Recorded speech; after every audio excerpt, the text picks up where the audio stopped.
was its haunted chamber where the silent moon. In 1815, after the Battle of Waterloo, my brother Daniel, my cousin George, and I attacked a French maid in the basement of Hougoumont Farm.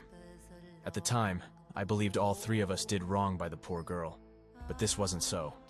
Daniel and George made a pretense of assault, and only I robbed the maid of her innocence. But I was besotted by the beautiful girl, and would have married her had things evolved differently.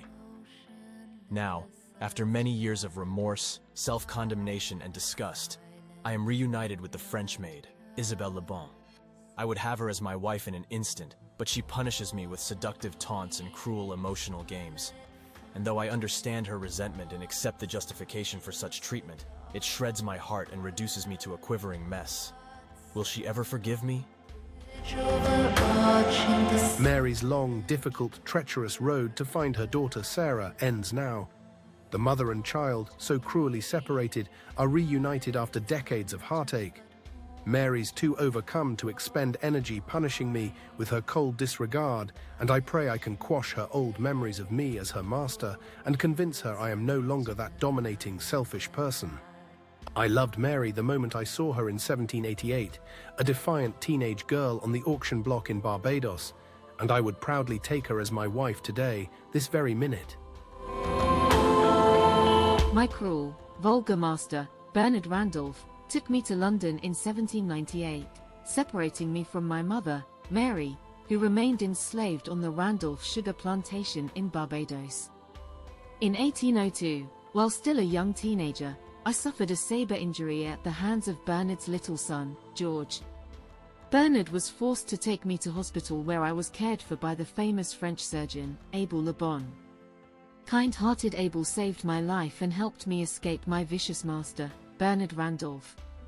The French surgeon smuggled me out of England and into France, taking me to his estate in Lille where I lived a spoiled life, beloved by Abel and his family. But always, my heart ached for my mother. And now a man I've detested since childhood tells me I am his daughter. Herbert Randolph cannot stop his tears as he explains the shocking circumstances of my birth, and his love and devotion for me and my mother, Mary. Soon after, Herbert reunites me with Mary and my world is complete.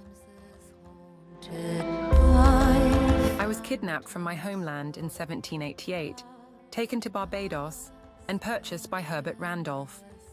When I gave birth to Herbert's daughter, his father, Robert, and brother, Bernard, tricked Herbert into believing I'd died in childbirth. Herbert returned to London, abandoning our child, and unwittingly leaving me to endure Robert and Bernard's inhumane treatment and cruelty. But the Randolphs underestimated me and suffered the consequences. Robert became my first victim in 1798. No one suspected me. Bernard was also meant to die in 1798, but he unknowingly saved himself when he suddenly left for London with my daughter, Sarah. In 1816, I fooled Bernard's son, George, and escaped Barbados, sailing to London to search for Sarah.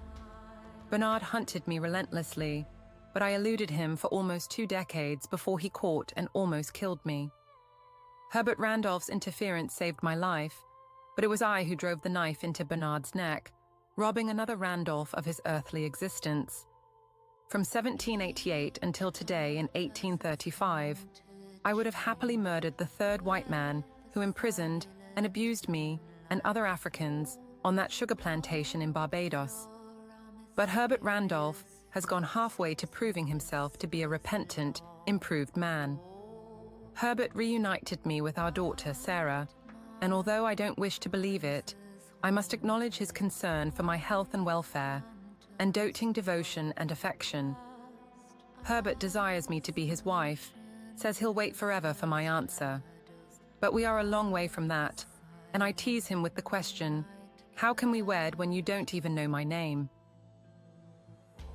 Antelope by Marea Whitley. Available at Amazon and other online bookstores.